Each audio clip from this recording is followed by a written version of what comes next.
شکل یہ ہے کہ ہم نے اپنی بچیوں کو اپنے بچوں کو موبائل دے دی، وہ کانوں میں لیڈ لگا کر جب رات کو بستر پر آتے ہیں اور صبح کو اٹھتے ہیں، آپ میں علماء کی موجودگی میں کہہ رہا ہوں، آپ ضرور کا نام مسلمانوں والا لے کر پکارتے ہوں گے، لیکن ان کے پاس ان کا ایمان نہیں ہوتا۔ پھر پیغمبر نے فرمایا جس نے گانا سنا اچانک گانے کی آواز اس کے کانوں میں آ گئی، اس نے نافرمانی کی۔ جس نے دھیان اور توجہ سے گانا سنا اس نے گناہ کبیرہ کیا، اور جس نے گانا سن کر لطف لیا اس نے کفر کیا۔ خیال تو کیجیے، پوری رات گانے کی کانوں سے ہوتی ہے، بیٹی بھی مچل رہی ہے، بیٹا بھی مچل رہا ہے، پوری رات کو کیا کچھ کر رہا ہے، ضرورت یہ پکارتے ہو کہ میرا بیٹا اٹھائے محمد صلی، لیکن مجھے یہ خبر نہیں کہ اس نے رات اپنی ایمان کا سودا کر دیا۔ ایک صاحب نے مجھے بہت معتبر آدمی تھے، انہوں نے واقعہ دینے کا بتایا۔ ایک نوجوان رمضان کا مہینہ ہے، اس نے روزہ رکھا، سحری کھائی، روزہ رکھا، فجر کی نماز ادا کی، پھر ظہر کی نماز ادا کرنے کے لیے مسجد گیا۔ نماز ادا کرنے کے بعد امام صاحب سے ملا اور اس نے کہا اگر رمضان کا مہینہ ہے، میں نے روزہ رکھا،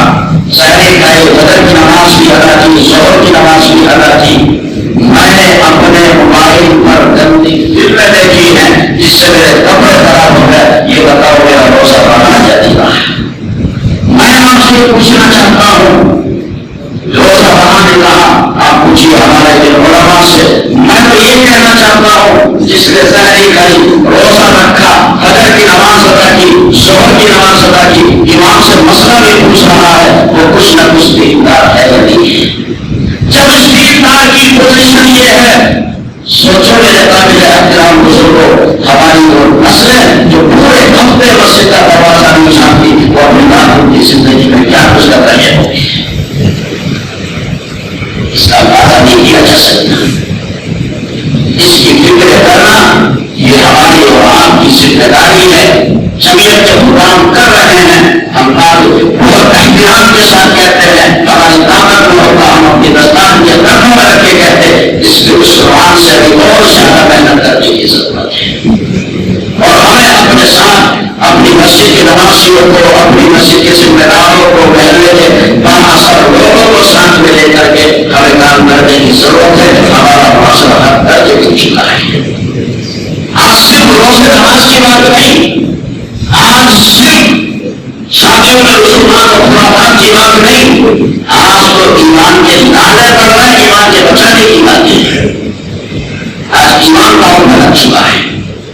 اس کے لیے محنت کرنے کی ضرورت ہے، اور ہماری جمعیت کا امتیاز ہے، جمعیت کی خصوصیت ہے کہ ان کو اس قرآن سے بہت کچھ کر رہی ہے، اور ہمیں امید ہے کہ انشاءاللہ اس محنت کو بڑھایا جائے گا۔ اور جو یہاں ہمارے جب احباب مسجد کے محلے والے یہاں موجود ہے، شہر والے، ہم ان سے بھی کہتے ہیں اللہ کے واسطے آپ اپنے علماء کے ساتھ بسانا چاہیے، اور ان کے ساتھ لگ کر کے آپ اس قرآن سے جو کچھ کر سکتے ہیں ہر درجے کرنے کی کوشش کیجیے۔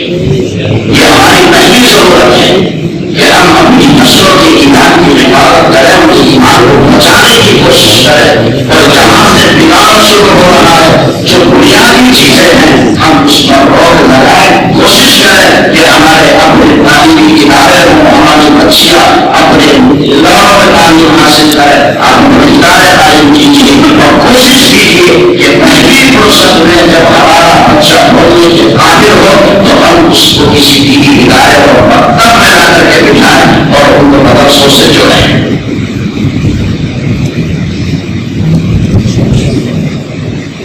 تو یہ پہلی چیز ہے کہ ہم پہلے ان کو قرآن پڑھائیں،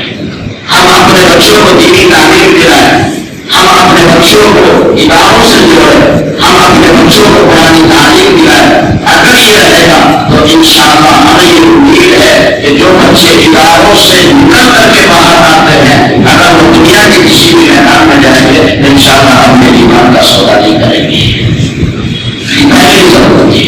اس کا اثر پڑتا ہے۔ آپ لوگوں نے السلام کو جب اللہ پاک نے حکم دیا تھا ابراہیم آپ اپنی زوجہ اور اپنے بیٹے کو ایک ایسی جگہ میں چھوڑاؤ جس کو قرآن کہتا ہے کہ وہ وادی عزیز تھی، جس میں کاشت کی صلاحیت نہیں تھی، وہ بنجر زمین تھی، نہ وہاں ہریالی تھی، نہ پانی تھا، نہ درخت تھے، نہ کوئی انسان تھا۔ فرمایا ابراہیم اپنے بچوں کو ایسی جگہ پر چھوڑ کر گیا۔ حضرت ابراہیم علیہ السلام نے وہاں چھوڑا اور پھر خدا کا یہ خلیل کہتا ہے ربنا انی اسکنت من ذریتی بواد غیر ذی زرع عند بیتک المحرم، اور پروردگار عالم میں نے اپنی ذریت کو اپنے بچوں کو تیرے بیت حرام کے پاس آباد کیا ہے جہاں بیت اللہ کی بنیادیں تھی، میں وہاں چھوڑ کر کے آیا۔ ہم پوچھتے ہیں ابراہیم اللہ نے تمہیں جنگل میں بازار چھوڑنے کا حکم فرمایا تھا، اس ایسے جنگل میں جو وادی غیر زرع ہے آپ نے جہاں بیت اللہ کی بنیادیں تھی اس جگہ کا انتخاب کیوں کیا؟ حضرت ابراہیم فرماتے ہیں ربنا لیقیموا الصلاۃ، اور دو جہاں کے پروردگار میں نے اپنی اولاد کو تیرے محترم گھر کے پاس اس لیے آباد کیا ہے تاکہ نماز قائم کر سکے۔ ہم اپنی اولاد کو دینی ماحول میں رکھیں گے، دینی اداروں میں رکھیں گے، پہلے ہم ان کو دینی تعلیم دلائیں گے تو ان کا انسان بنے گا۔ جب تک ہم مسجد مدرسوں سے کٹ کر رہیں گے یاد رکھنا آپ کا دین مثال نہیں بن سکتا۔ حضرت ابراہیم کو بیان کرتے ہیں کہ میں نے ان بنیادوں کا انتخاب اس لیے کیا ہے کیونکہ بیت حرام کے پاس مسجد کے پاس رہیں گے تو نماز قائم کریں گے، نماز پڑھتے رہیں گے۔ اس لیے یہ بھی طے کیجیے کہ پہلی فرصت میں ہمیں اپنے بچوں کو دینی مدرسوں میں اور مکتب میں بھیجنا ہے۔ کوئی بچہ ایسا نہ رہے ہمارے سماج اور معاشرے کا مسلم بچہ جو سب سے پہلے جب وہ پڑھنے کے قابل ہو تو کسی دینی مدرسے میں نہ جائے۔ چیز یہ بھی ہے کہ ہمارے بچے بڑے ہو گئے اور ان کو دیکھ کر قرآن پڑھنا بھی نہیں آتا اور نازلہ بھی پڑھنا نہیں جانتے، اردو پڑھنا نہیں جانتے، عربی تقریر کی کتابیں تو کیا پڑھیں۔ آج مسلم سماج کے بچوں کو اردو تک نہیں آتا ہے، جب وہ اردو بھی نہیں پڑھیں گے تو جن کو سمجھیں گے کیا؟ آج شریعت کا بہت سارا حصہ اردو میں منتقل ہو چکا ہے۔ کم از کم اتنا تو کیجیے کہ اپنی نسلوں کو اردو پڑھنا سکھا دو۔ جو ہمارے علماء نے لکھا ہے جو مضامین اسلامی شائع ہوتے ہیں کم از کم وہ بچے پڑھیں گے تو ان کی زندگی میں سدھار آئے گا۔ اور ہم اپنی بیٹیوں پر خاص نظر رکھیں۔ آپ کو بہت کہا جا سکتا ہے لیکن وقت کی تنگی ہے، کبھی بھی آیا اور آپ نے کہا کہ ان شاء اللہ زبان سے بات کی جائے۔